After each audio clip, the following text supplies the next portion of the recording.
বন্ধুরা, আজ দেখুন আকাশটা কত সুন্দর পরিষ্কার, রোদ্দুর ঝলমল করছে। তো ভাবছি একটা ভিডিও বানাই।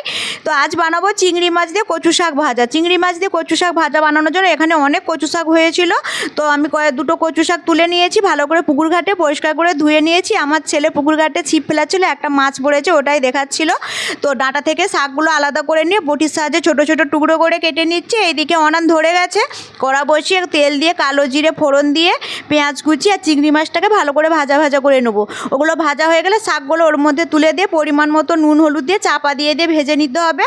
তো নামানোর আগে কয়েক ফোঁটা লেবুর রস দিয়ে দিতে হবে, যাতে খাওয়ার সময় গাল না চুলকায়, সেই জন্য।